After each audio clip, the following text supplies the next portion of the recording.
아멘. 오늘 혹시 한샘교회를 처음 방문하신 분들이 있으시다면 저희는 주일마다 디모데전서를 함께 묵상하는 중에 있습니다. 지난 시간에는 이 목회 선배인 사도 바울이 쉽지 않은 이 목회 상황 가운데 있는 신참 담임 목회자 디모데를 향해서 격려하는 말씀을 저희들이 함께 살펴봤죠. 오늘 본문도 사실은 같은 연장선상에 있는데요, 같은 권고의 말씀이긴 한데 지난 본문에서는 어떤 메시지들이 있었는지 좀 기억하시나요? 네, 뭐 1시간 뒤의 일도 요즘 잘 기억이 안 나는데 일주일 전은 너무 무리인가요? 예, 근데 제가 조금 이제 기억이 나도록 도와드리자면 경건의 매력에 빠지라, 기억나시죠? 그리고 명하고 가르치라, 믿는 자의 본이 되라, 뭐 이런 얘기들이 있었습니다. 그렇죠? 그러니까 조금은 개인의 포커스가 좀 맞춰진 그런 격려였다면 오늘 본문은 이 개인에 맞춰졌던 요 포커스가 조금 더 공동체 전체적으로 넓혀서 공동체를 바라보면서 하는 권면이라고 생각을 하시면 되겠습니다. 오늘 본문을 통해서 세 가지 내용을 저희가 함께 살펴보고자 합니다. 첫 번째는 영적 가족 공동체인 교회 안에서의 서로 돌보는 것, 이걸 한번 살펴볼 거고요. 두 번째로는 그 영적 공동체 안에서 그 중에 과부를 돌보는 것에 대해서 살펴볼 거고요. 마지막으로 세 번째는 참 과부에 대해서, 이게 이제 성경 말씀에 지금 나오는 표현이죠. 참 과부에 대해서 잠깐 얘기를 나눠보려고 합니다. 자, 모처럼 연휴가 있었는데 여러분들 연휴 어떻게 보내셨나요? 날씨가 뭐 나쁘지 않았는데 점점 더워지더라고요. 근데 금요일부터 어제까지 이틀간 청년들은 이제 대부도로 수양회를 다녀왔습니다. 저와 제 아내도 시간을 내서 어제 오전에 잠깐 방문을 해서 좀 시간을 같이 보내고 왔는데 그 전날부터 이제 밤새 에너지를 소모했는지 제가 가니까 이미 많은 청년들이 막 피곤한 그런 모습을 보이더라고요. 근데 이번 청년부 수양회는 굉장히 좀 특별했습니다. 일단은 뭐 부장 집사님 부부가 굉장히 애를 많이 쓴 것도 있고요.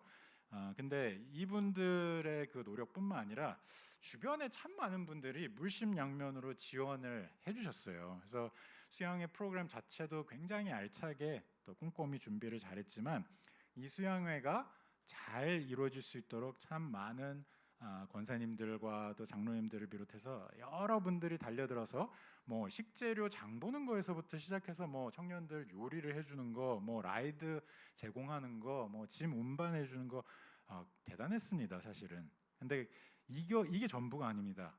이분들 뒤에는 또 어마어마한 부대에 이 소리 없이 찬조하시는 분들, 또 소리 없이 기도해 주신 분들, 뭐 금요 기도회 같은 경우에는 저희가 또 이 청년들 위해서 함께 또 기도하지 않았습니까? 근데 또 개인적으로도 굉장히 이 청년들을 응원하면서 또 이 수양회가 정말 하나님의 은혜로 가득하기를 바라는 마음으로 기도해 주신 분들이 얼마나 많은지 모릅니다. 또 이번 수양회는 우리 청년들도 있었지만 또 심성용 선교사님의 몽블레싱 철치도 같이 그 교회도 함께 했기 때문에 정말 많은 분들이 더 열심을 내서 도와주신 것 같아요. 이 자리를 빌어서 일단 도와주신 많은 분들, 그 귀한 시간 내주시고 또 함께 기도해 주시고 여러모로 지원해 주신 것 진심으로 감사드립니다. 근데 이번 수양회를 뭐 준비 과정부터 제가 이제 좀 이렇게 옆에서 지켜보면서 좀 이런 생각을 했습니다. 이 교회는 진짜 가족 공동체구나, 진짜 가족이구나, 이런 마음이 좀 들었습니다. 왜 가족이 그렇지 않습니까? 가족이 뭐 앞뒤 다 재고 뭐 내 시간이 얼마나 들어가면 나한테 유익이 얼마인지 막 다 손익계산 다 해갖고 이게 나한테 진짜 도움이 되면 그래야만 돕나요? 아니죠, 그렇죠? 뭐 뭔가 중요한 일이 있다, 뭐 특히 뭐 경조사나 뭐 이런 일들이 있으면 누가 시키지 않아도 그냥 너나 할 거 없이 그냥 발벗고 뛰어들어서 도와주는 게 가족 아니겠습니까? 정말 앞에 저희가 디모데전서 3장에서도 살펴본 내용이 있죠. 바울이 교회를 뭐라고 부릅니까? 하나님의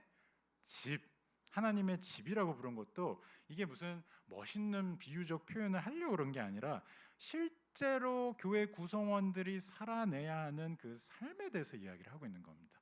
그 삶은 가족 같은 삶이다. 교회는 하나님의 가족 공동체인 겁니다. 교회 공동체를 이루는 성도들은 모두가 한 하나님을 예배하는 식구들이요 권속들인 겁니다. 다시 말해서 서로 사랑하는 공동체, 서로 아껴주는 공동체, 서로 보지 않으면 너무너무 보고 싶어지고 뭐라 얘기하지 않아도 어떻게 하면 내가 이 지체에게, 이 형제와 자매에게 도움이 될 수 있을까 고민하면서 서로를 위해서 기도해주는 공동체, 이게 교회인 겁니다. 자, 가족 안에서도 여러 구성원들이 있지 않습니까? 뭐 아버지도 있고요, 뭐 할아버지도 있을 수 있고, 또 형도 있고, 여동생, 뭐 이런 구성원들이 있죠. 디모데가 목회하는 이 에베소 교회도 그렇습니다. 근데 이런 가족 구성원들에 대해서 도대체 어떻게 대할 것이냐, 바울이 디모데에게 권면합니다. 1, 2절을 한번 같이 보실까요? 늙은이를 꾸짖지 말고 권하되 아버지에게 하듯하며 젊은이에게는 형제에게 하듯하고 늙은 여자에게는 어머니에게 하듯하며 젊은 여자에게는 온전히 깨끗함으로 자매에게 하듯하라. 아멘. 자, 여기 이제 뭐 늙은이라는 표현을 보면서 좀 뭐야 막 이렇게 생각하실 수도 있는데, 이게 뭐 무슨 그런 의미가 아니고요. 상대적으로 연배가 있는 그런 성도를 생각하시면 되겠습니다. 연배가 있는 성도를 꾸짖지 말라 하는 이 말이 무슨 나보다 나이가 많은 분들은 그 어떤 조언도 간언도 해서는 안 된다, 뭐 이런 뜻은 아닐 겁니다. 연배가 있다고 해서 뭐 지혜가 완벽한 거는 아니니까요. 모든 걸 다 갖추고 있는 것은 아니라는 것을 저희들이 알지 않습니까? 다만 조언을 드려야 할 일이 있다면 지혜롭게 하라는 겁니다. 지혜롭게. 여기 이제 꾸짖다라고 번역된 이 헬라어 단어는 사실 좀 모질게, 거칠게, 날카롭게 이렇게 나무란다는 뜻을 갖고 있습니다. 그런데 그러지 말라는 것이죠. 그러면 어떻게 권면을 합니까? 아버지에게 하듯이 연배가 있는 성도를 대하라는 겁니다. 자, 요즘 제가 부쩍 이 70대, 80대, 90대 이상 되시는 분들이 굉장히 존경스럽다는 그런 생각을 좀 하게 됩니다. 뭐 최근에 광복절이 있기도 했고, 한국의 역사를 돌아보면 이분들처럼 정말 급격한 변화의 시기를 겪으신 분들이 없겠다라는 생각을 하게 되거든요. 뭐 아주 이르면 진짜 일제 시대를 사셨던 분들도 있고요. 뭐 한국 전쟁을 경험하신 분들도 있고, 격동의 60년대, 70년대, 80년대 이 시대를 다 살아오신 거잖아요. 뭐 경제적으로나 정치적으로나 뭐 요즘 세대들은 사실 상상하기 어려운 굉장히 힘들었던 시대를 살아내신 거죠. 뭐 기술적으로도 그렇습니다. 이 스크린만 생각해도 흑백 TV, 브라운관에서부터 시작해서 뭐 지금의 이 손바닥 안에 들어오는 화면, 스마트폰의 시대를 살기까지 수많은 이 과학적인 변화, 기술적인 변화가 있었는데도 그것을 다 적응하시면서 이렇게 살아오신 거잖아요. 그러니까 이 시대를 살아냈다는 것 자체만으로도 저는 너무너무 신기하고 굉장히 경외하는 마음을 갖게 됩니다. 진짜 존경스럽습니다. 이 세대가 갖고 있는 이 세대만의 라이프 스토리가 있고요. 그 지혜는 참 귀하다는 생각을 자주 합니다. 하지만 때로는요, 이게 사람이 모여서 있는 공동체다 보니까 존경하는 마음도 분명 있지만 또 마찰이 공존하기도 합니다. 특히 세대 간에는요.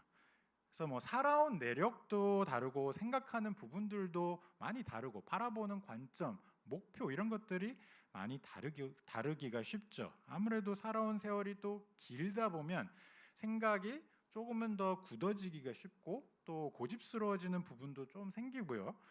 그런 부분 때문에 이 윗세대와 아랫세대가 소통하는 것이 참 쉽지 않은 경우들이 많고 때로는 서로 마음이 어려운 일들이 발생합니다. 근데 이게 아주 극단적으로 심해지면 어떤 일이 일어납니까? 소위 말하는 이제 세대 간의 단절, 대화의 단절로 이어지기도 하고, 아니면 뭐 대화마다 그냥 사사건건 이제 부딪히는 거죠. 에베소 교회라고 왜 이런 게 없었겠습니까? 세대 간의 차이와 갈등이 다 있죠. 근데 이 세대 간의 갈등도 이 관계가 부모와 자식 간의 관계라면 조금 다를 것 같습니다.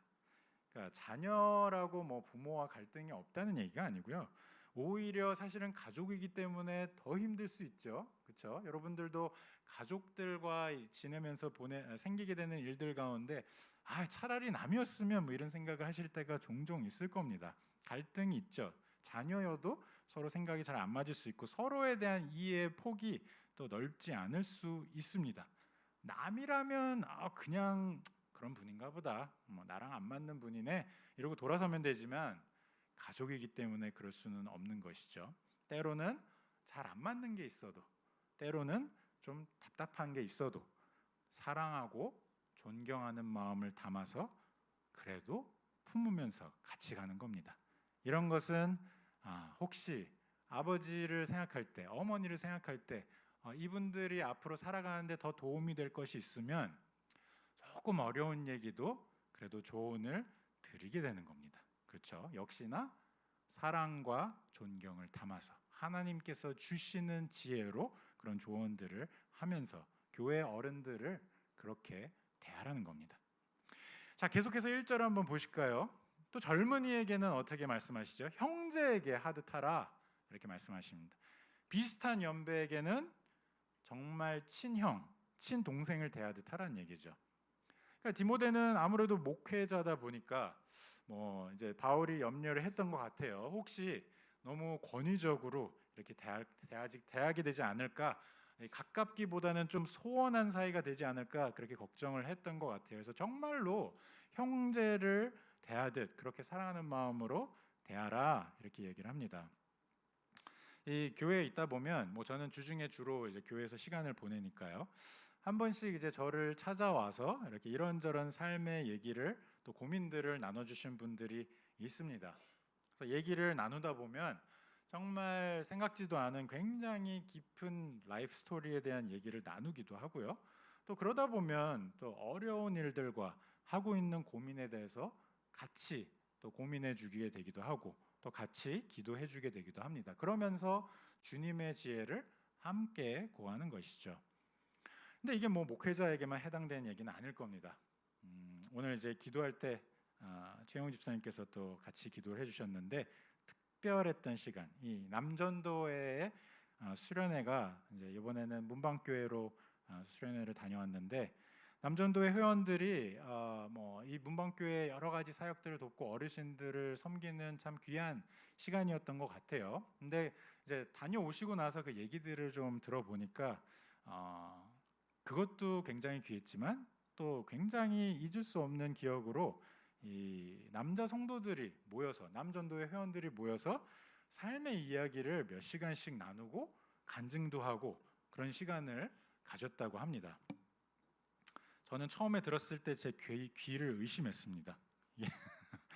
저는 함께하지 못해서 그 상황 가운데 있지 못했지만 너무너무 좋았다는 이 시간에 대한 피드백을 들으면서 이게 사실은 그냥 흔한 일상이 아니거든요. 여러분들 잘 아시겠지만 저녁 시간에 남자들이 모여서 술자리가 아닌 이런 자리를 가지면서 신앙에 대한 깊은 얘기를 서로 함께 나눈다? 이게 늘 있는 일이 아닙니다. 하나님 안에서 그리스도 안에서 공동체를 이루고 있고 이번엔 또 특별히 이렇게 형제 교회를 섬길 수 있는 기회가 주어졌기 때문에 가능했던 일인 것 같습니다. 뭐 앞으로는 계속 격려하고 독려해야 될 부분인 것 같습니다. 우리 남자 성도님들 화이팅입니다. 네, 이러한 모임이 가능하다는 것을 증명해 주신 것 같아요. 남전도회 수련회가. 근데 이어서 이제 2절을 보시면요. 그러면 늙은 여자에게는 어머니에게 하듯하고 젊은 여자에게는 자매에게 하듯 온전함과 깨끗함으로 하라 이렇게 이야기를 합니다. 자, 여기 또 다시 이제 늙은 여자라는 표현이 나오는데 이 말에 너무 상처받지 마시고요. 이 연배가 다만 위인 여자 성도로 이해를 하시면 되겠습니다. 연배가 위인 여성들께는 어떻게 하라고요?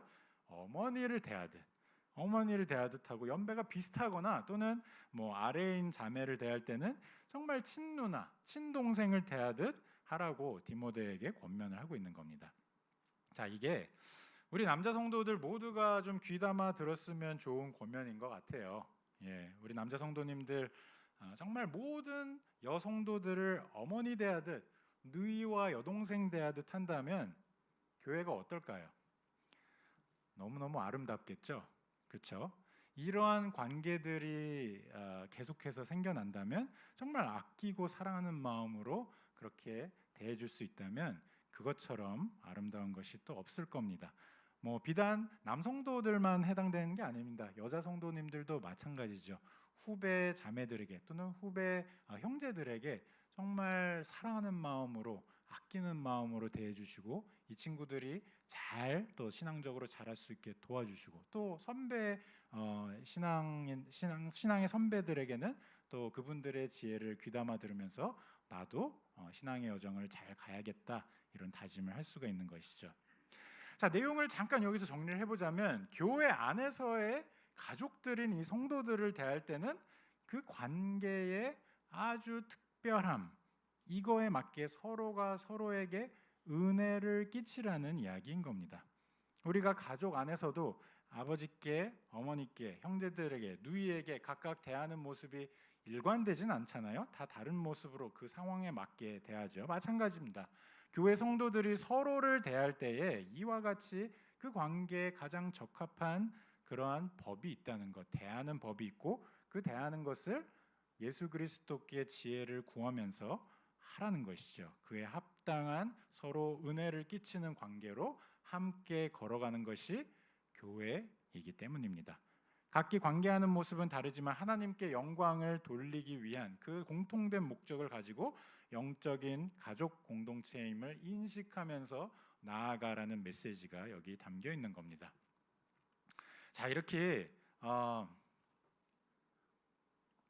머리로는 이거를 받아들이기가 굉장히 알고 있던 건데요, 이렇게 생각하시는 분들 많으실 거예요.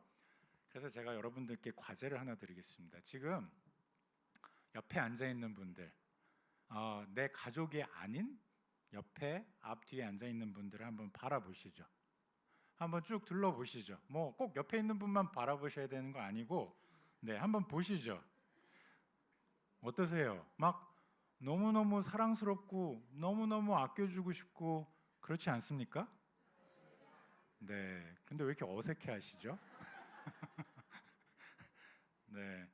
지금 약간 어떤 분들은 내가 왜 네 어머니냐, 약간 이런 표정으로 막 앉아 계신 분들도 있으신 것 같아요. 근데 지금 여기 이 공간에 계신 분들이 다 한 가족입니다. 그리스도 안에서 다 한 가족이에요. 그럼에도 불구하고 우리가 서로를 바라볼 때 여전히 서먹서먹한 부분들이 있고, 여전히 좀 어색한 게 남아 있다는 것은 뭘 뜻하는 걸까요? 여전히 우리가 서로에 대해서 더 알아가야 할 부분들이 있다는 걸 뜻합니다. 더 관심을 가지고 더 사랑해줘야 될 필요가 있다는 뜻일 수 있습니다. 머리로는 알고 있지만 실제로 내가 교회 가운데, 실제로 내가 내 형제와 자매를 만날 때 이것을 얼마나 실천하고 있는지 아직 우리가 노력해야 될 부분들이 많다는 뜻일 수도 있어요. 물론 이 중에는 눈빛만 봐도 그냥 너무너무 친근한 분들도 있지만, 우리 교회 요 정도 사이즈면 모든 분들을 볼 때 그런 눈빛 교환이 가능하다고 저는 생각합니다. 그래서 이 자리를 빌어서 여러분들께 권면하는 것은, 가족들을 챙기십시오. 가족이 챙기지 않으면 누가 챙깁니까? 그렇죠? 자, 예수님께서는 십자가를 지시기 직전에 제자들에게 이런 말씀을 남기셨어요. 세 계명을 너희에게 주노니 서로 사랑하라. 내가 너희를 사랑한 것 같이 너희도 서로 사랑하라. 너희가 서로 사랑하면 이로써 모든 사람이 너희가 내 제자인 줄 알리라. 아멘.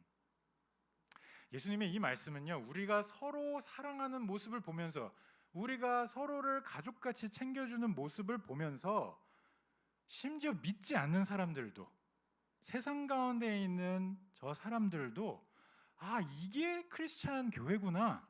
이게 기독교가 말하는 교회 공동체구나. 이렇게 얘기하게 될 거라는 겁니다. 근데 여러분도 한번 곰곰이 생각해 보시죠. 진짜 그렇습니까?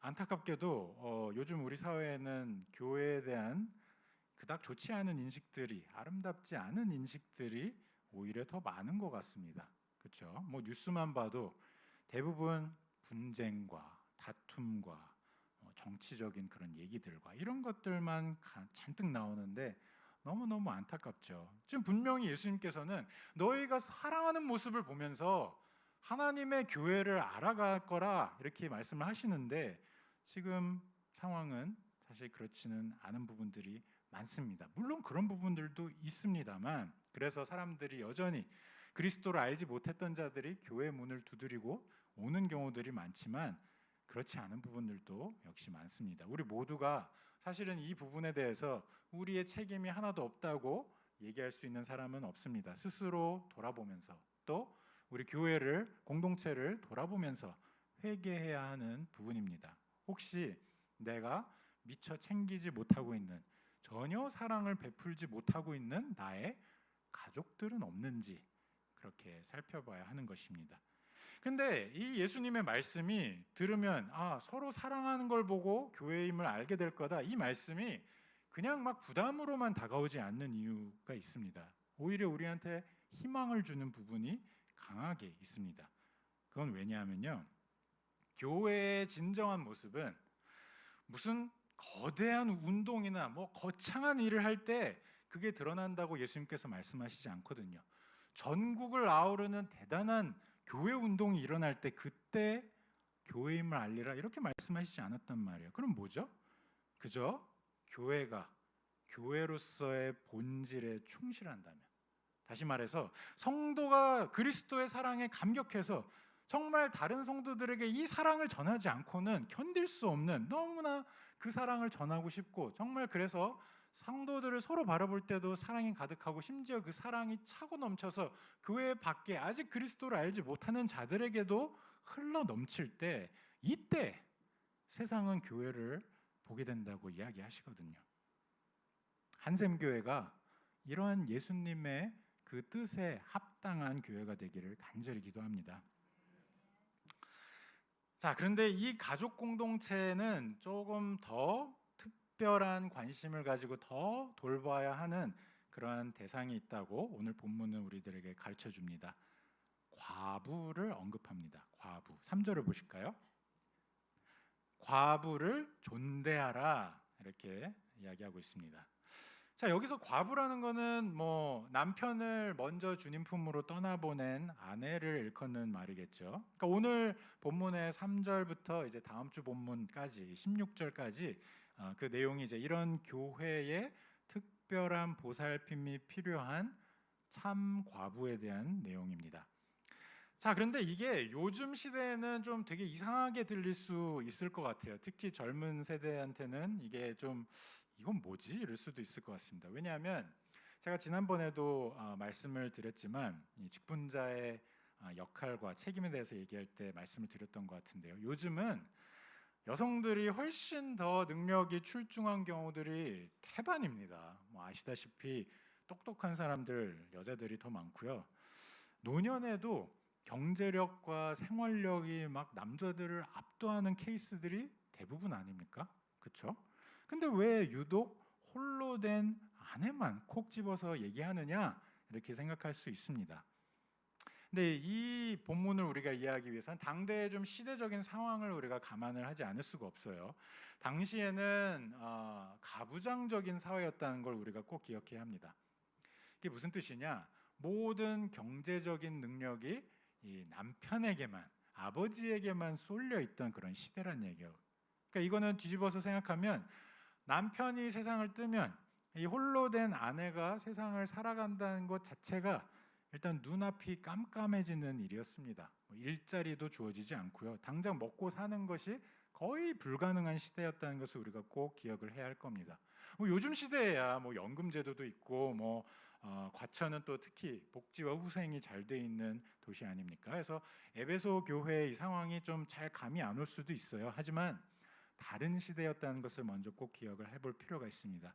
근데 그냥 단순히 그 시대만을 이야기하는 것이 아니에요. 저희가 구약의 말씀들을 쭉 살펴보면 특별히 과부와 고아에 대한 하나님의 아주 깊은 관심이 표현된 말씀들이 자주 등장합니다. 제가 몇 구절만 읽어드리면 출애굽기 22장에 보면 너는 과부나 고아를 해롭게 하지 말라. 또 신명기 24장을 보시면 내가 밭에서 곡식을 벨 때에 그 한 뭇을 밭에 잊어버렸거든 다시 가서 가져오지 말고 나그네와 고아와 과부를 위하여 남겨두라. 그리하면 내 하나님 여호와께서 내 손으로 하는 모든 일에 복을 내리시리라. 여기 보시면 지금 굉장히 인격적으로 이러한 보살핌을 하게 하시는 하나님의 그 손길이 느껴집니다. 곡식을 베는 일을 할 때 혹시 베어놓고 지금 갖고 오지 않은 한 무더기가 이렇게 밭에 버려져 있다면 그거를 들고 가서 과부에게 주라 이게 아니잖아요. 그렇죠? 그렇게 하면 얼마나 부담스럽겠습니까? 감사한 마음이 생기겠지만 그게 아니라 자연스럽게 그 당시에는 과부들이 남의 밭에 가서 이렇게 남아있는 그런 것들을 모아서 이렇게 가져가게 하는 것이 허용됐던 시대인데 그냥 소리 없이 그렇게 무더기들을 그리고 곡식들을 밭에 남겨두라는 겁니다. 티내지 말고 정말 인격적으로 도와주라 하는 그 하나님의 마음이 여기 있죠. 근데 이게 구약 시대에만 있는 게 아니고요. 신약에도 있습니다. 하나님의 특별한 관심이 야고보서만 보셔도 하나님 아버지 앞에서 정결하고 더러움이 없는 경건은 곧 고아와 과부를 그 환난 중에 돌보고 또 자기를 지켜 세속에 물들지 아니하는 그것이니라 이렇게 말씀하시거든요. 그러니까 정말 진정한 의미의 경건 생활 가운데 이러한 고아와 과부를 돕는 일이 포함되어 있음을 야고보서를 통해서 말씀하고 계신 겁니다. 근데 오늘 말씀은 이 과부라는 이 특정 이 그룹을 통해서 사실은 더 큰 주제를 저희로 하여금 바라보게 합니다. 바로 부모와 자녀의 관계를 재조명하시는 거예요. 조금 알쏭달쏭하면서 재밌는 그 내용이 4절에 등장합니다. 어떻게 보면 과부를 좀 그 안에서 또 두 그룹으로 나누는 듯한 느낌이 있는데 4절 보시면 만일 어떤 과부에게 자녀나 손자들이 있거든 그들로 먼저 자기 집에서 효를 행하여 부모에게 보답하기를 배우게 하라. 이것이 하나님 앞에 받으실 만한 것이니라. 아멘. 자, 여기 일단 말뜻을 조금 풀어드리자면 효를 행하여라는 이렇게 번역된 이 표현은 우리가 이 한국 사회에서 흔히 받아들이는 무슨 유교적인 그런 통합적인 그런 효를 얘기하는 우리가 진짜 알고 있는 그런 유교적 효를 얘기한다기보다는 경제적인 물질적인 지원에 초점이 맞춰져 있습니다. 그러니까 교회한테는 이러한 어려움, 경제적, 재정적 어려움 가운데 처한 홀로 된 아내들을 돌아보아야 하는 그런 책임이 있는데 만약에 이 과부에게 자식들이 있다면 또는 자식이 없으면 손주들이 있다면 그들이 먼저 이 역할을 감당해야 한다는 이야기를 하고 있는 겁니다.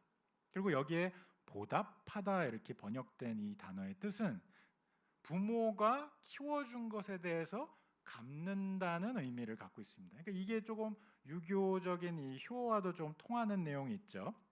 한마디로 홀로 된 어머니 혹은 할머니를 돌보는 일은 자녀나 손주들이 있다면 그들이 감당해야 한다. 재정과 경제를 넘어서 사랑과 정성으로 돌봐야 할 그 책임이 이들에게 있다는 이야기입니다. 자, 이 말씀을 듣는데 마음이 쉽지 않은 분들이 많으실 겁니다. 이게 굉장히 어려운 얘기거든요. 그렇죠? 가정마다 상황도 다르고요. 또 개인이 처해 있는 상황도 다 다르거든요. 요즘이야 맞벌이 부부로 또 자식들을 양육하면서 막 정말 빠듯하게 이렇게 생활하기에도 힘든 그런 형편 가운데 있기 때문에 홀로 된 어머니를 돌아볼 여력이 나지 않는 그런 상황들도 있거든요. 때로는 정말 성격적으로 또 안 맞아서 이러한 돌봄을 엄두를 못 내는 경우들도 분명 있을 겁니다. 그래서 이 말씀을 준비하면서 참 이런 여러 가지 상황들이 있을 텐데 이 말씀을 어떻게 전해야 하나 좀 고민이 있었습니다. 하지만 이 모든 상황과 정황에도 불구하고요, 홀로 된 어머니를 돌아봐야 하는, 조금 더 넓혀서 보자면 부모를 돌아봐야 하는 그 책임은 자식들과 손주들에게 있다는 것은 하나님께서 분명하게 말씀하시는 것 같습니다. 심지어 8절에 이르면 이렇게까지 말씀하시죠. 누구든지 자기 친족, 특히 자기 가족을 돌보지 아니하면 믿음을 배반한 자요 불신자보다 더 악한 자니라. 벌써 읽는데 마음이 막 푹 꺼지죠. 그렇죠? 이게 굉장히 센 표현이 나오지 않습니까? 믿음을 배반한 자라는 표현과 불신자보다 더 악하다는 얘기는, 그러니까 우리 한국 사회에 있었던 유교가 대표적인 얘기겠죠. 하나님을 따르지 않는 자들도 부모를 공경하는 일에 굉장히 노력을 기울이는 자들이 있는데 크리스찬들이 그거를 하지 않는다면 이들보다도 못한 것 아니냐, 이 이야기를 하고 있는 겁니다. 자, 이렇게까지 세게 말씀하시는 이유가 뭘까? 생각이 들 수밖에 없죠, 읽으면서. 그런데 조금만 생각해 보면 어렵지 않게 또 알 수가 있습니다. 가정을 누가 세우셨습니까? 하나님께서 세우셨죠. 부모와 자식의 관계를 누가 맺어주셨습니까? 하나님께서 맺어주셨죠. 그러니까 여기에는 창조주 하나님께서 이러한 가정과 부부의 관계와 이 모든 것들, 친족들에 대한 것들을 다 세우실 때 거기에 질서를 두셨단 말이에요. 질서와 원리가 있기 때문입니다. 우리는 부모 자식 간의 관계에 대해서, 특히 이 효에 대해서는 유교가 가장 앞서 있다 막 이렇게 착각을 하는 경우가 있는데, 사실은 기독교야말로 부모와 자녀 간의 관계에 대해서 가장 많은 관심을 갖고 있습니다. 하나님은 그 부모를 창조하신 하나님이요, 그 자녀를 창조하신 하나님이요, 그 관계를 맺어주신 분이기 때문입니다. 그래서 5계명을 보시면 내 부모를 공경하라 이렇게 말씀하시지 않습니까? 내 부모를 공경할 형편이 되는 자들만 공경하라 이렇게 말씀하시지 않죠. 너의 상황과 정황을 다 고려해서 가능한 자들만 공경하라 아니잖아요. 그렇죠? 내 부모를 공경하라 그러면서 뒤이어서 하시는 말씀이 사실은 더 방점이 있습니다. 그리하면 내 하나님 여호와가 내게 준 땅에서 내 생명이 길리라. 이게 부모 공경하면 장수한다는 얘기가 아닙니다. 이게 무슨 뜻이냐면요, 하나님과 그 자녀들이 맺고 있는 관계가 뭡니까? 결국에 아버지와 자녀들의 관계 아니겠습니까? 근데 하나님께서 이 가족을 제정하시면서 이 부모와 자식 간의 관계에 질서를 세우시면서 하나님과 이 자녀들의 관계를 왜 생각을 안 하셨겠습니까? 너희들이 부모를 공경하면 아버지와 그 자녀된 이 하나님과 그 신자들 간에만 존재하는 하나님께서 말씀하시는 영원한 관계, 정말 그 가운데 너무나 아름다운 아버지의 그 자녀에 대한 사랑과 그 자녀들의 하나님에 대한 경외감, 이것을 맛볼 수 있을 거라는 뜻입니다. 생명이 영원토록 있을 거다. 하나님의 그 새하늘과 새 땅 가운데 존재할 하나님과 신자들 간의 관계를 이 땅 가운데서 맛볼 수 있을 거란 그런 얘기입니다.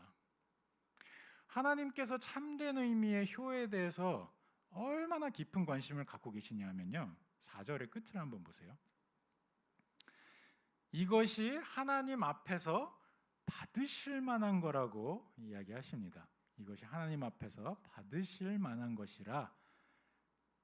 그러니까 홀로 계신 어머니를 섬기고 그 상황 가운데 있는 부모를 돌보고 이러한 모든 것들이 사실은 하나님께서 받으실 만한 것이다. 하나님 앞에 너무너무 마땅한 것이자 하나님께서 기뻐하시고 이를 너무나도 귀히 여기신다는 그런 뜻입니다. 여기에 하나님의 마음이, 아버지로서의 마음이 담겨 있는 겁니다. 이 특별한 마음이 또 잘 드러난 구절이 시편 68편인데요. 우리가 잘 알고 있는 말씀입니다. 68편 5절을 보시면 그의 거룩한 처소에 계신 하나님은 고아의 아버지시며 과부의 재판장이시라, 이렇게 말씀을 하시거든요. 그러니까 재판장이라는 건 어떤 역할을 하는 자입니까? 법정 가운데 그 피고자를, 그 상황 가운데 있는 지금 이 과부를 지금 보호하시고 판결을 내리시는 분이시라는 그런 뜻으로 말씀을 하신 겁니다. 그게 우리 아버지시라는 거예요. 과부를 지켜주시는 자, 이게 바로 하나님 아버지라는 겁니다. 이 하나님께서 우리에게 명령하시는 게 오늘 본문입니다.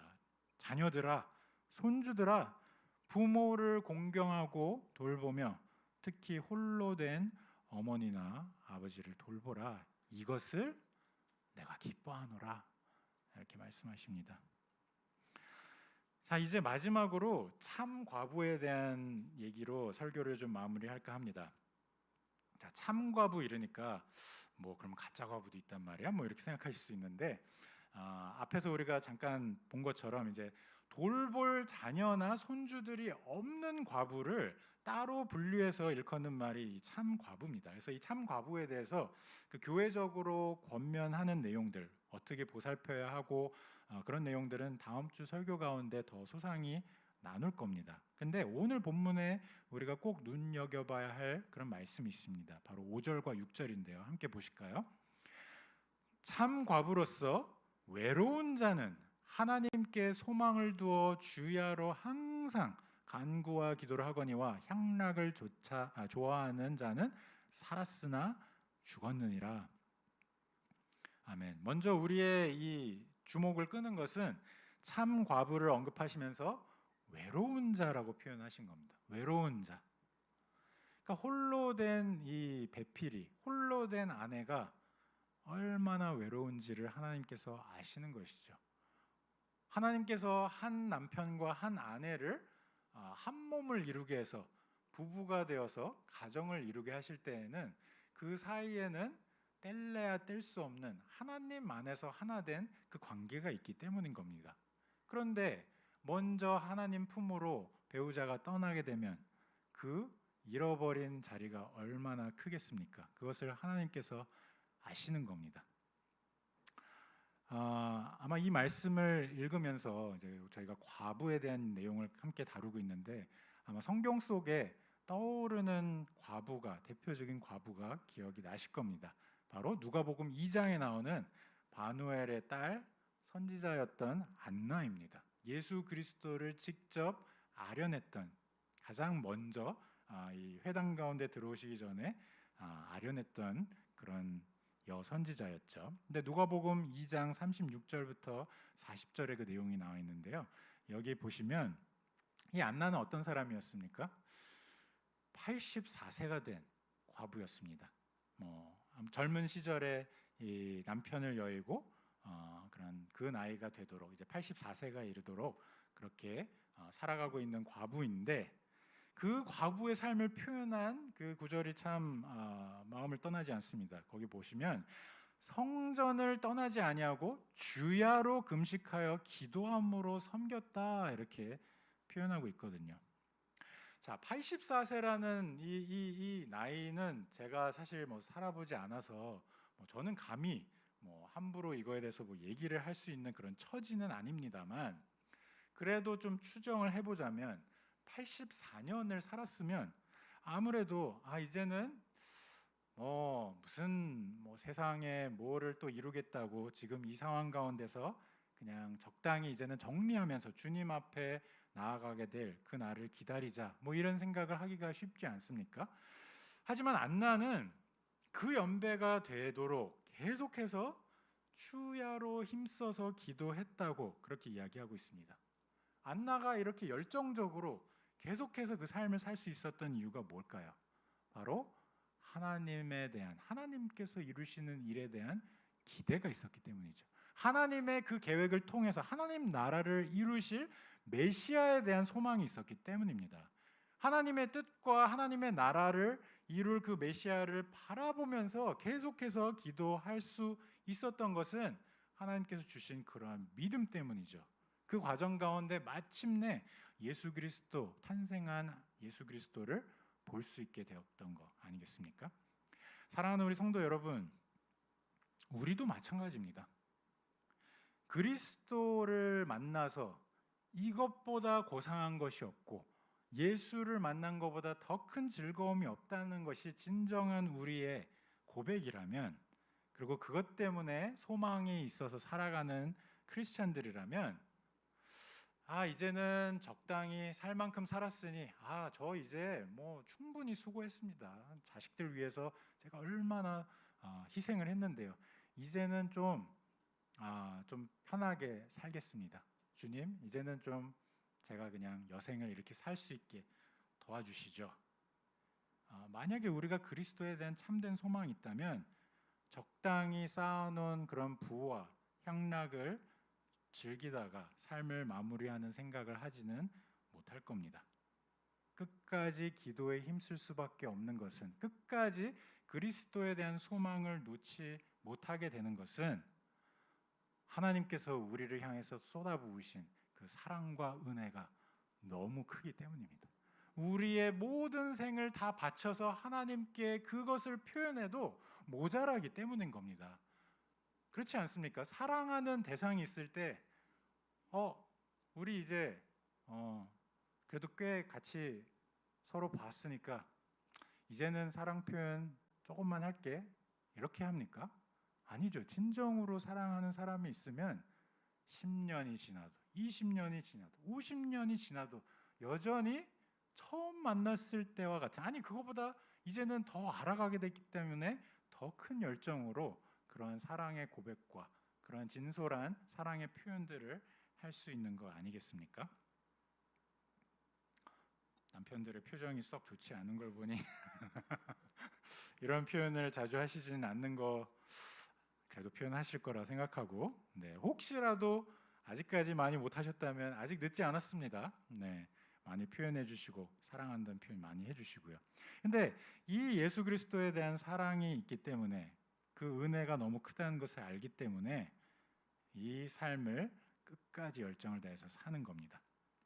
여기에 하나님께서 우리에게 꼭 들으라고 하시는 말씀이 있는데요.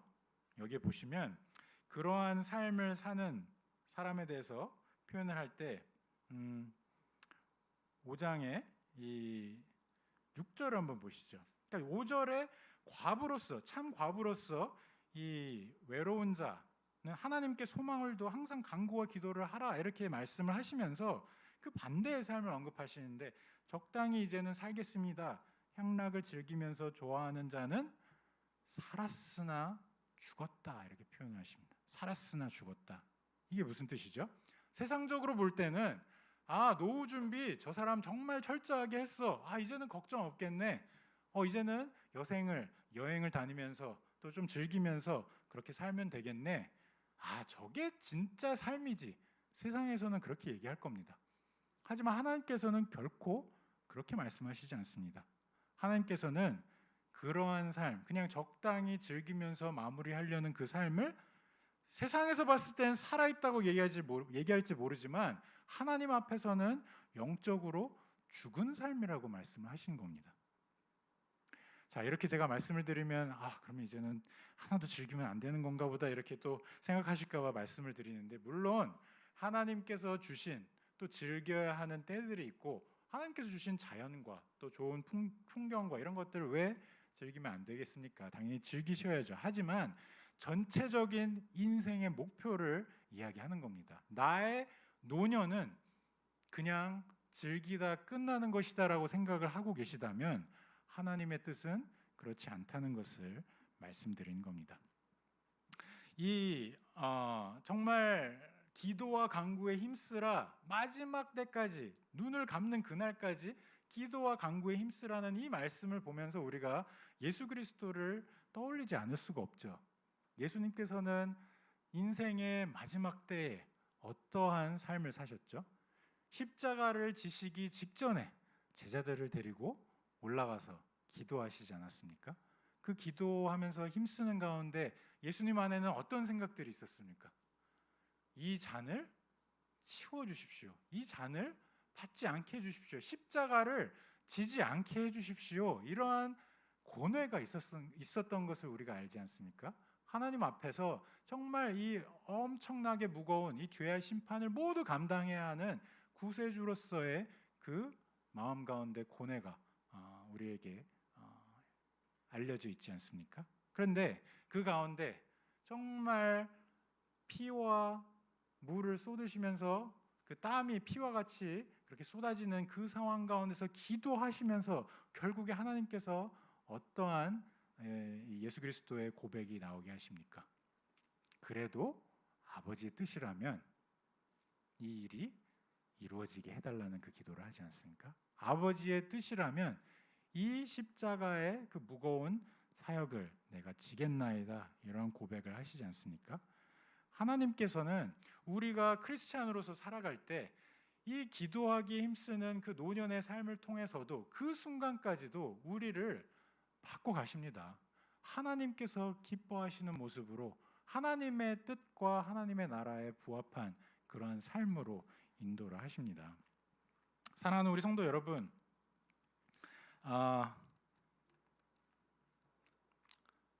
몇 년 전에 타계한 우리 복음주의권 또 이 개혁주의 쪽 교회 가운데 참 여러 교회 가운데 유익을 끼쳤던 학자 중에 J.I. 패커라는 분이 있습니다. 아마 Knowing God이라는 이 책을 읽어보신 분들도 있으셔서 아시는 분들도 있을 텐데 이분이 이제 마지막 이 삶을 마무리하면서 쓰신 책이 하나 있습니다. 근데 그 책 가운데 내용을 보면 이러한 얘기가 적혀져 있습니다. 사람들은 노년이 되면, 이분이 그래도 꽤 오랜 세월을 사셨거든요. 근데 노년이 되면 노후의 계획을 물어보면서 이제는 그동안 열심히 달렸으니까 정말 너무 복음을 위해서 얼마나 애쓰셨습니까? 이제는 좀 쉬시고 이제는 좀 적당하게 즐기시면서 사시죠. 이런 얘기를 많이 하는데 제이 패커는 그 사람들의 얘기를 들으면서 이렇게 그 책 가운데 적습니다. 정말 마지막까지 경주를 하는, 정말 이 경건의 삶을 살아내고자 그런 선한 싸움을 싸우는 그 경주를 달리는 사람이라면 어떻게 내가 마지막에 가장 중요한 때에 속도를 늦출 수 있겠느냐, 이런 이야기를 합니다. 우리가 잘 알다시피 단거리 달리기 선수들 보면 어떻습니까? 뭐 장거리도 사실 마찬가지입니다만 가장 스퍼트를 낼 때가 언제입니까? 마지막 아닙니까? 그 마지막 최종 결승골에 들어가기 전에 그때 가장 힘을 써서 달립니다. 근데 크리스찬의 삶이 바로 그런 거 아니겠습니까? 예수 그리스도를 만나기 일보 직전에 그 상황이 되어 갈수록 하나님 앞에 정말로 기도와 간구하기 힘쓰면서 하나님 나라의 역사가 임하기를 누구보다도 열정적으로 구해야 할 것 아니겠습니까? 이러한 성도의 삶이, 이러한 신자의 삶이 우리 한샘교회 가운데 가득하기를 진심으로 기도합니다. 이 삶 가운데 하나님께서 부어주시는 어마어마하게 놀라운 하나님 나라의 영광이 있을 것을 여러분들이 믿고 바라보시면서 나의 신자의 삶에는 적당히 마무리하는 것은 없다. 나는 주님을 배울 때까지 그 표대를 향하여 힘차게 달려가겠노라. 사도 바울이 고백했던 것처럼 우리도 그렇게 고백하면서 한 가족 공동체로 서로를 도와가면서 그 달리기에서 조금 처지는 사람이 있으면 붙잡아서 같이 달릴 수 있도록 도와주고, 또 넘어지는 자가 있으면 같이 일으켜 세워주면서 그렇게 함께 달려가는 한샘 공동체가 되기를 간절히 기도합니다. 다 함께 기도하시겠습니다.